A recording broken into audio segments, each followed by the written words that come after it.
Hi hello welcome to Xylem teaching exams. ഞാൻ ലിയ ജിതി. Teaching എക്സാംസിന് വേണ്ടി prepare ചെയ്യുന്ന കൂട്ടുകാർക്ക് വളരെ ഉപകാരപ്പെടുന്ന ഒരു വീഡിയോയുമായിട്ടാണ് ഇന്ന് ഞാൻ വന്നിട്ടുള്ളത്. എസ്പെഷ്യലി ഫോർ കേട്ടറ്റ് അല്ലെ. നമ്മുടെ ഈ വരുന്ന സെപ്റ്റംബറിലാണ് കേട്ടറ്റ് എക്സാം വിളിച്ചിട്ടുള്ളത്. അപ്പൊ കേട്ടറ്റ് എക്സാമിന് വേണ്ടി പ്രിപ്പയർ ചെയ്യുന്ന ഒരുപാട് കൂട്ടുകാരുണ്ട്. അപ്പൊ നിങ്ങളോട് എപ്പോഴും പറയുന്നത് പോലെ നിങ്ങൾ വെറുതെ ഇരുന്ന് കുറേ കാര്യങ്ങൾ ഇങ്ങനെ പഠിച്ചിട്ട് കാര്യമില്ല. മറിച്ച് എന്ത് ചെയ്യണം? പഠിച്ച കാര്യങ്ങൾ നമ്മുടെ ഓർമ്മയിലുണ്ടോ, ഒരു ക്വസ്റ്റ്യന്റെ രൂപത്തിൽ കാണുമ്പോൾ നമ്മൾ പഠിച്ച കാര്യങ്ങൾ നമുക്ക് കിട്ടുന്നുണ്ടോ എന്നൊക്കെ നമ്മൾ പരിശോധിക്കണം.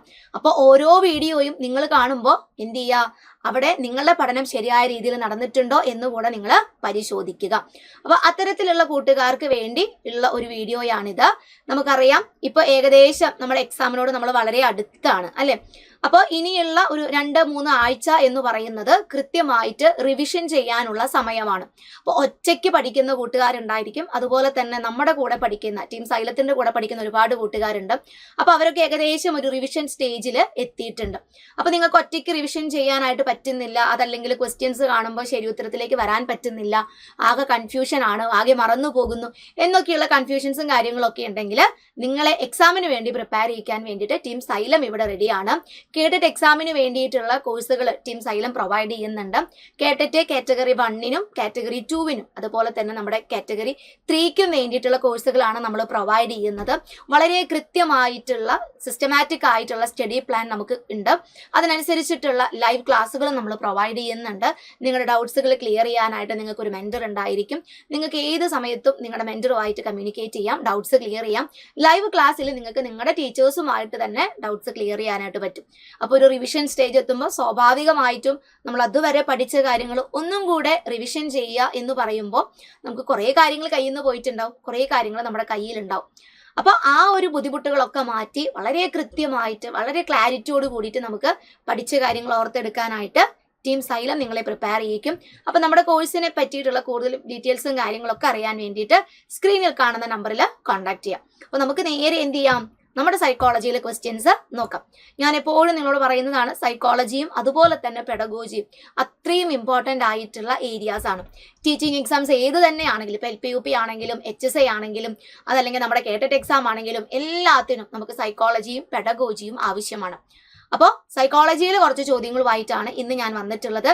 അതിൽ തന്നെ നമ്മുടെ കേട്ടറ്റ് കാറ്റഗറി 3 ഒരു വിഭാഗത്തിന് യൂസ്ഫുൾ ആകുന്ന തരത്തിലാണ് ചോദ്യങ്ങൾ എടുത്തിട്ടുള്ളത്.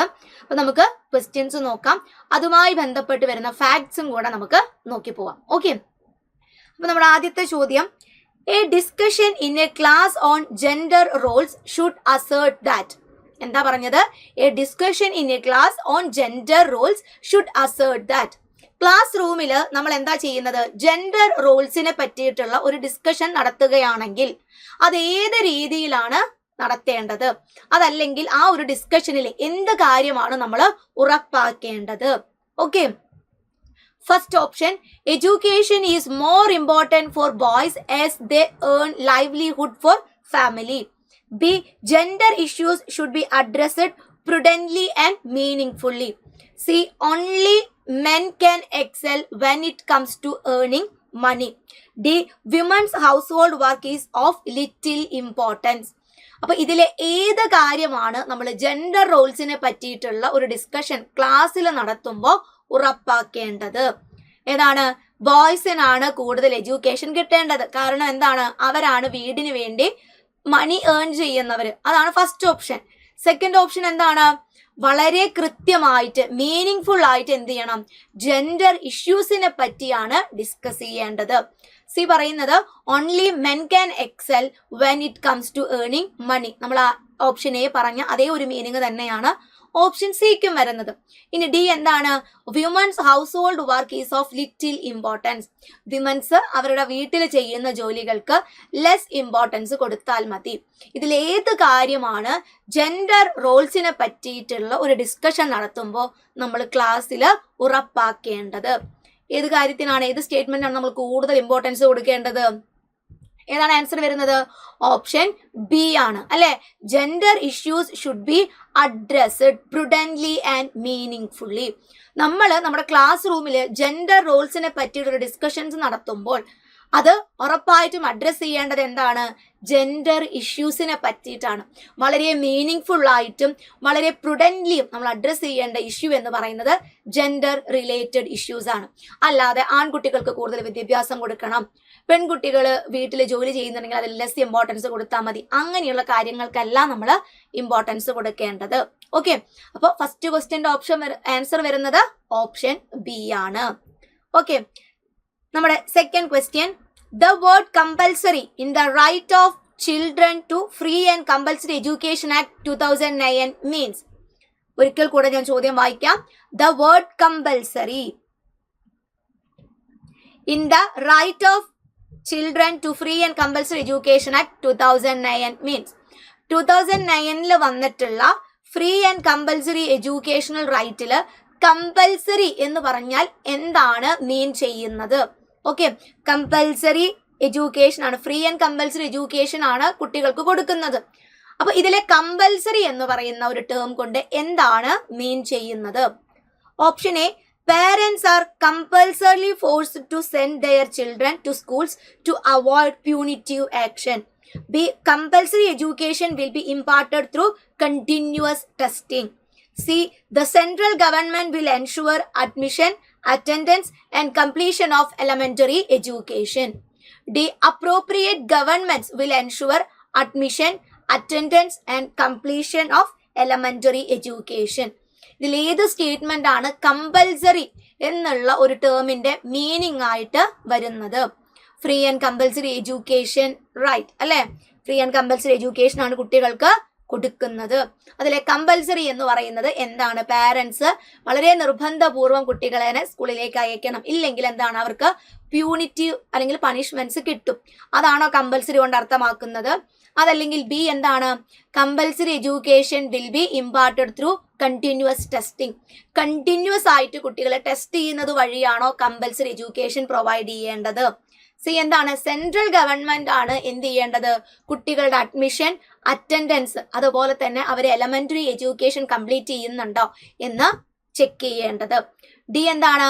സെൻട്രൽ ഗവൺമെന്റ് അല്ല, മറിച്ച് അപ്രോപ്രിയേറ്റ് ഗവൺമെന്റ്സ് ആണ് എന്ത് ചെയ്യേണ്ടത്? Admission, attendance, elementary education complete ചെയ്യുന്നുണ്ടോ തുടങ്ങിയിട്ടുള്ള കാര്യങ്ങൾ ചെക്ക് ചെയ്യേണ്ടത്. ഇതിൽ ഏത് സ്റ്റേറ്റ്മെന്റ് ആണ് കമ്പൽസറി എന്ന് പറയുന്ന ഒരു ടേം കൊണ്ട് മീൻ ചെയ്യുന്നത്? ഏതായിരിക്കും ഇവിടെ ആൻസർ വരുന്നത്? ഓപ്ഷൻ ഡി ആണ് അല്ലെ.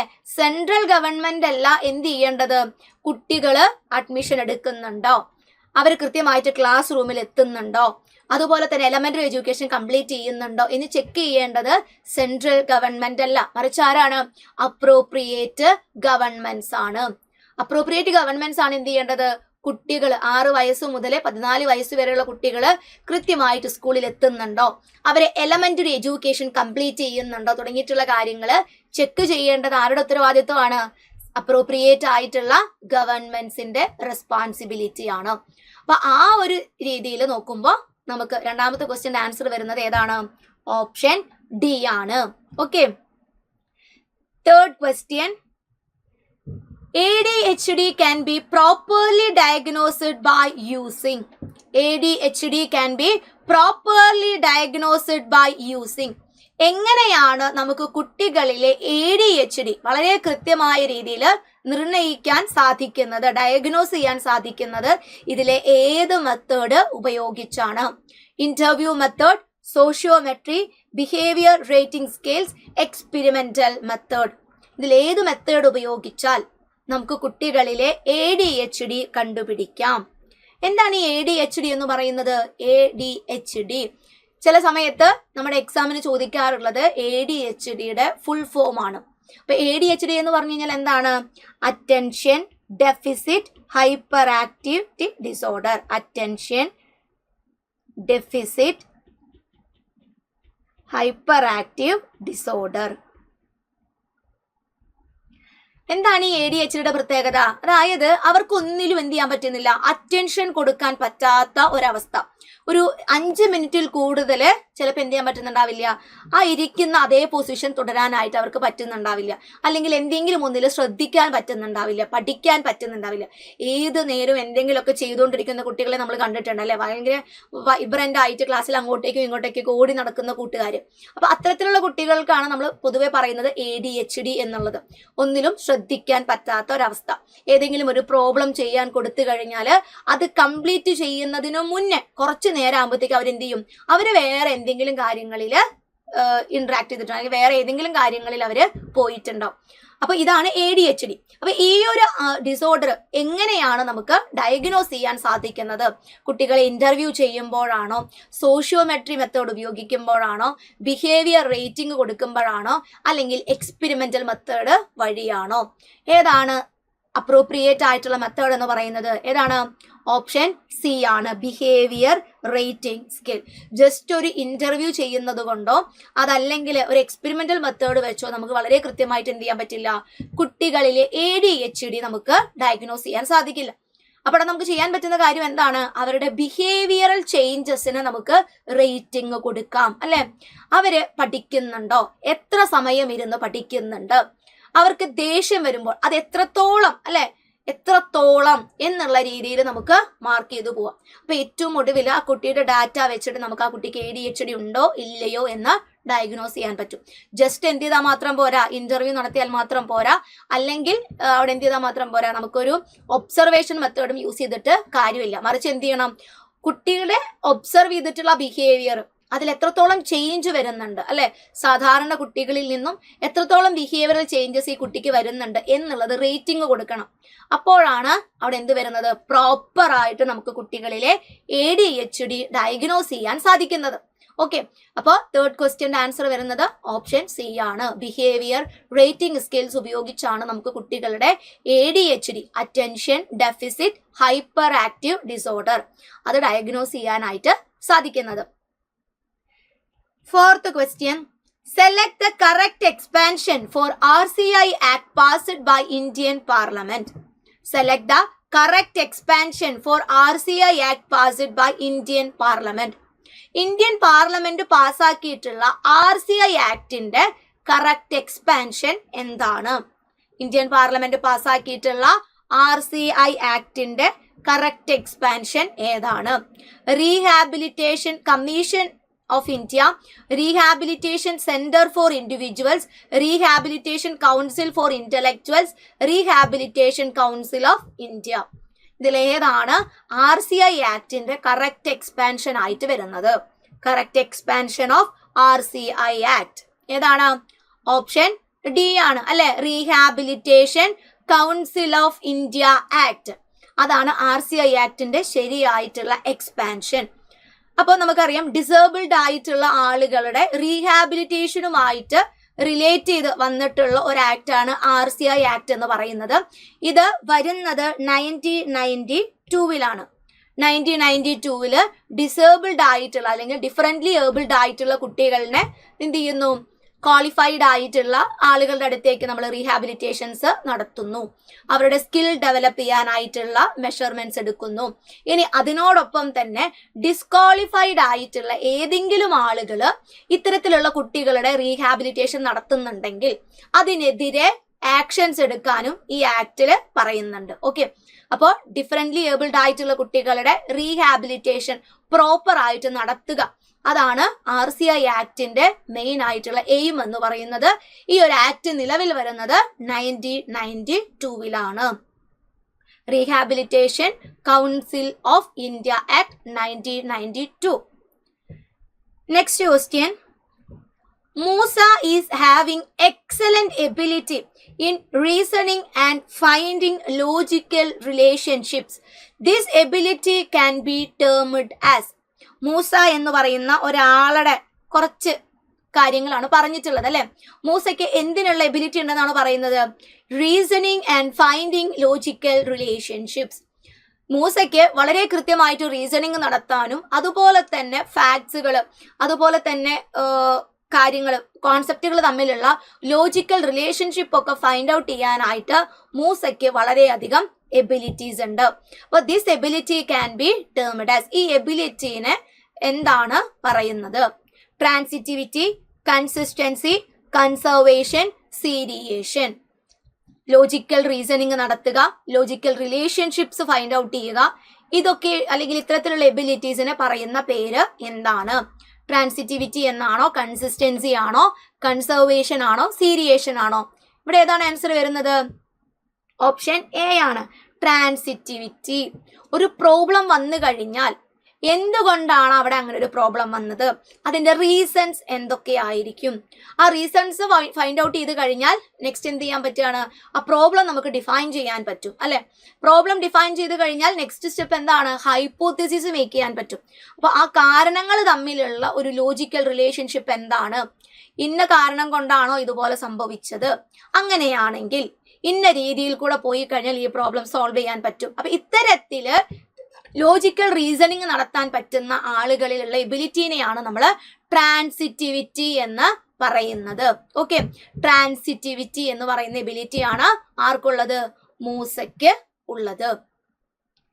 Next question, according to Catherine M Bridges, what kind of emotion does appear in baby at birth? Emotional ഡെവലപ്മെന്റുമായി ബന്ധപ്പെട്ട് നമ്മളെപ്പോഴും പറയുന്നതാണ് കാതറിൻ എം ബ്രിഡ്ജസിന്റെ പേര് അല്ലെ? നമ്മുടെ കുട്ടികളുടെ ഇമോഷൻസിനെ പറ്റിയിട്ട് വളരെ കൃത്യമായ രീതിയിൽ സ്റ്റഡീസ് നടത്തിയിട്ടുള്ള ആളാണ് കാതറിൻ എം ബ്രിഡ്ജസ്. അവിടെ മൂപ്പര് എന്ത് ചെയ്തു? At the time of birth കുട്ടികളുടെ ഇമോഷൻസ് എങ്ങനെയാണ് ഡെവലപ്പ് ചെയ്യപ്പെടുന്നത്, ഏതൊക്കെ ഇമോഷൻസ് ആണ് ഏതൊക്കെ സമയങ്ങളിലാണ് കൂടിയ രീതിയിൽ കാണാൻ പറ്റുന്നത് തുടങ്ങിയിട്ടുള്ള കാര്യങ്ങളാണ് ആര് കണ്ടുപിടിക്കുന്നത്? കാതറിൻ എം ബ്രിഡ്ജസ് കണ്ടുപിടിക്കുന്നത്. വളരെ കൃത്യമായിട്ട് എക്സ്പെരിമെന്റ്സ് ഒക്കെ നടത്തിയിട്ടാണ് തന്നെയാണ് ഇമോഷണൽ ഡെവലപ്മെന്റിനെ പറ്റിയിട്ട് കാതറിൻ ബ്രിഡ്ജസ് പറയുന്നത്. അപ്പൊ മൂപ്പര് കണ്ടെത്തിയിട്ടുള്ള കാര്യങ്ങളൊക്കെ എന്ത് ചെയ്തു? ഒരു ചാർട്ടിന്റെ രൂപത്തിലാക്കി അല്ലെ? ഇമോഷണൽ ഡെവലപ്മെന്റ് എങ്ങനെയാണ് നടക്കുന്നത്, ഏതൊക്കെ തരത്തിലുള്ള ചേഞ്ചസ് വരുന്നുണ്ട്, ഇതിനെയൊക്കെ ഇൻഡിക്കേറ്റ് ചെയ്യുന്ന ഒരു ചാർട്ട് അല്ലെ? Bridges chart. അത് 1930s Catherine M bridges present ചെയ്യുന്നത്. ബ്രിഡ്ജസ് ചാർട്ട് എക്സാമിന് വേണ്ടി, കാറ്ററ്റ് എക്സാമിന് വേണ്ടി പ്രിപ്പയർ ചെയ്യുന്ന കുട്ടികളോട് എപ്പോഴും പറയുന്നതാണ് കാതറിൻ എം ബ്രിഡ്ജസിന്റെ ആ ഒരു ചാർട്ട്, ഇമോഷണൽ ഡെവലപ്മെന്റുമായി ബന്ധപ്പെട്ട് വരുന്ന ചാർട്ട് കൃത്യമായിട്ട് പഠിക്കണം. അതിൽ ബർത്തിന്റെ സമയത്ത് ഏത് ഇമോഷൻ ആയിരിക്കും, 3rd month ആവുമ്പോൾ കുട്ടിയിൽ ഏതൊക്കെ ഇമോഷൻസ് ഉണ്ട്, 6th month ഏതൊക്കെ ഇമോഷൻസ് ഉണ്ട്, 1 year old ആകുമ്പോൾ എത്ര ഇമോഷൻസ് വരുന്നുണ്ട്. അപ്പൊ ഇങ്ങനെ വളരെ കൃത്യമായിട്ട് എക്സാമിന് ചോദിക്കാറുണ്ട്. അപ്പൊ ഇവിടെ ചോദിച്ചിട്ടുള്ളത് എന്താണ്? At the time of birth അല്ലെ? ബർത്തിന്റെ സമയത്ത് ഒരു കുട്ടിയിലുള്ള ഇമോഷൻ ഏതാണ്? Distress, excitement, delight, fear. ഏതാണ് ബർത്തിന്റെ സമയത്ത് കുട്ടിയിൽ ഉണ്ടാകുന്ന ഇമോഷൻ? ഏതാണ്? എക്സൈറ്റ്മെന്റ് ആണ് അല്ലെ? ഒരു ജനറൽ എക്സൈറ്റ്മെന്റ് ആണ് ബർത്തിന്റെ സമയത്ത് ഒരു ന്യൂ ബോൺ ബേബിയിൽ ഉണ്ടാകുന്നത്. എല്ലാത്തിനെയും കുറിച്ചും അറിയാനായിട്ടുള്ള ഒരു എക്സൈറ്റ്മെന്റ്. നമുക്കറിയാം കുഞ്ഞുങ്ങളെ നമ്മളിങ്ങനെ ന്യൂ ബോൺ ബേബീസിനെ നോക്കുമ്പോൾ അവരെപ്പോഴും ഇങ്ങനെ കൈയും കാലൊക്കെ ഇങ്ങനെ അനക്കിക്കൊണ്ടിരിക്കും. ഒരു മൂവ്മെന്റ് ആണ് നമുക്ക് അവരിൽ കാണാൻ പറ്റുക. അതല്ലാതെ അനങ്ങാതെ ഇങ്ങനെ കിടക്കല്ല അവർ ചെയ്യുക. അവരെപ്പോഴും അവരെ കയ്യ് അല്ലെങ്കിൽ കാലിൽ ഇങ്ങനെ അനക്കിക്കൊണ്ടിരിക്കും. അതൊരു തരത്തിൽ പറഞ്ഞു കഴിഞ്ഞാൽ ഈ ജനറൽ എക്സൈറ്റ്മെന്റിന്റെ ഭാഗമായിട്ടാണ്. അപ്പൊ അത് കഴിഞ്ഞ് ഒരു 3rd month ഒക്കെ ആകുമ്പോഴാണ് ഈ എക്സൈറ്റ്മെന്റിൽ നിന്നും നെഗറ്റീവ് ആൻഡ് പോസിറ്റീവ് ഇമോഷൻസ് ഉണ്ടാകുന്നത്, ഡിസ്ട്രസും ഡിലൈറ്റും ഉണ്ടാകുന്നത്. ഇനി അതും കഴിഞ്ഞ് 6th month ആകുമ്പോഴാണ് നെഗറ്റീവ് ഇമോഷൻസ് ആയിട്ടുള്ള ഫിയർ, ഡിസ്ഗസ്റ്റ്, ആങ്കർ ഉണ്ടാകുന്നത്. അത് കഴിഞ്ഞ് കുട്ടിക്ക് ഒരു ഒരു 12 months ഓൾഡ് ആകുമ്പോഴാണ് പോസിറ്റീവ് ഇമോഷൻസ് അല്ലെ? എഫെക്ഷനും എലേഷനും കുട്ടിയിൽ ഉണ്ടാകുന്നത്. അത് കഴിഞ്ഞ് ഒരു 18 month ഓൾഡ് ആകുമ്പോഴാണ് ജെലസി എന്ന് പറയുന്ന നെഗറ്റീവ് ഇമോഷൻ ഉണ്ടാകുന്നത്.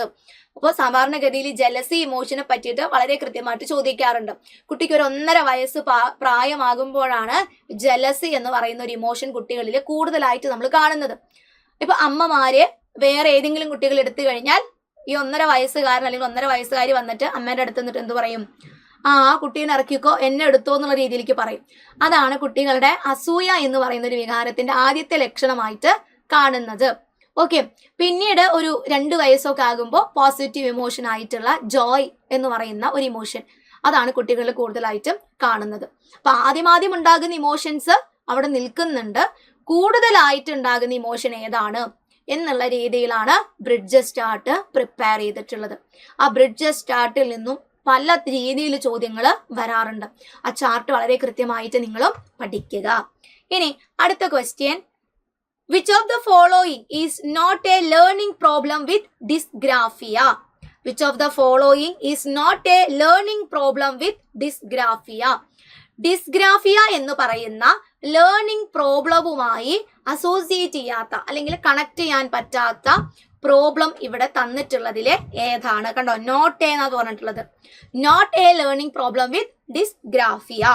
When writing words are interchangeable. B, missing some words while writing. C, reading in stumbled way. D, all of these. ഇതിലേതൊക്കെയാണ് ഡിസ്ഗ്രാഫിയയുമായി റിലേറ്റ് ചെയ്യാൻ പറ്റുന്നത്? ഏത് സ്റ്റേറ്റ്മെന്റ് ആണ് ഡിസ്ഗ്രാഫിയയുമായിട്ട് റിലേറ്റ് ചെയ്യാൻ പറ്റാത്തത്? ഡിസ്ഗ്രാഫിയ എന്ന് പറയുന്നത് എന്താണ്? ഒരു ലേണിംഗ് ഡിസോർഡർ ആണ് അല്ലെ?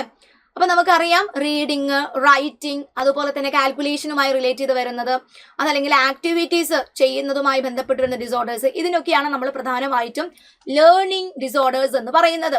ഡിസ്ഗ്രാഫിയ, ഡിസ്ലെക്സിയ, ഡിസ്കാൽക്കുലിയ, ഡിസ്പ്രാക്സിയ, ഇതാണ് മേജർ ആയിട്ടുള്ള ലേണിംഗ് ഡിസബിലിറ്റീസ്. അപ്പൊ ഇവിടെ കൊടുത്തിട്ടുള്ളതില് ഡിസ്ഗ്രാഫിയയുടെ പ്രോബ്ലം അല്ലാത്തത് ഏതാണ്? ഡിസ്ഗ്രാഫിയ എന്ന് പറഞ്ഞു കഴിഞ്ഞാല് റൈറ്റിംഗ് ഡിസോർഡർ ആണ്. എഴുതുന്ന സമയത്ത് ചില വേർഡ്സ് മിസ്സായിട്ട് പോവുക, അതുപോലെ തന്നെ ചിലത് എന്താണ് നമ്മളിങ്ങനെ കൂട്ടക്ഷരം പോലെ എഴുതി വെക്കുക, ലെറ്റേഴ്സ് തമ്മിൽ അങ്ങോട്ടേക്ക് ഇങ്ങോട്ടേക്ക് മാറിപ്പോവുക, ഇതൊക്കെ എന്താണ് ഡിസ്ഗ്രാഫിയയുമായിട്ട് ബന്ധപ്പെട്ട് വരുന്നതാണ്. അപ്പൊ റൈറ്റിംഗ് ഡിസോർഡർ ആണ് ഡിസ്ഗ്രാഫിയ. അങ്ങനെയാണെങ്കിൽ തന്നിട്ടുള്ളതിൽ ഏതാണ് റൈറ്റിംഗ് ഡിസോർഡറുമായിട്ട് റിലേറ്റഡ് അല്ലാത്തത്? ഏതാണ്? ഓപ്ഷൻ സി ആണ് അല്ലെ, റീഡിങ് ഇൻ സ്റ്റംപിൾഡ് വേ. വായിക്കുന്ന സമയത്ത് തപ്പിയും തടഞ്ഞും ഒക്കെ വായിക്കുക എന്ന് പറയുന്നത് ഡിസ്ഗ്രാഫിയയുമായിട്ട് റിലേറ്റ് ചെയ്യാൻ പറ്റുന്നതല്ല, അത് ഡിസ്ലെക്സിയയുമായി റിലേറ്റ് ചെയ്യാൻ പറ്റുന്ന പ്രോബ്ലം ആണ്. ഓക്കെ, അപ്പോൾ എഴുതുന്ന സമയത്ത് വാക്കുകൾ, ലെറ്റേഴ്സ് ഇന്റർചേഞ്ചബിൾ ആകുന്നതും അതുപോലെ തന്നെ വേർഡ്സ് എഴുതുന്നത് മിസ്സാവുന്നതും ഒക്കെ ഡിസ്ഗ്രാഫിയയാണ്. ഇവിടെ ഉത്തരമായിട്ട് വരുന്നത് ഓപ്ഷൻ സി ആണ്. റീഡിങ് ഇൻ സ്റ്റംപിൾഡ് വേ എന്ന് പറയുന്നത് ഡിസ്ലെക്സിയയുമായി റിലേറ്റ് ചെയ്ത് വരുന്ന പ്രോബ്ലം ആണ്. Next question, the picture of the mother washing the dishes in the text book indicates which of the following. Text ബുക്കിൽ നമ്മൾ കാണുന്ന ഒരു ചിത്രമാണ് അടുക്കളയിൽ പാത്രം കഴുകുന്ന അമ്മ. അപ്പൊ ഈ ഒരു ചിത്രം ഇൻഡിക്കേറ്റ് ചെയ്യുന്നത് താഴെ കൊടുത്തിട്ടുള്ളതിലെ ഏതാണ്?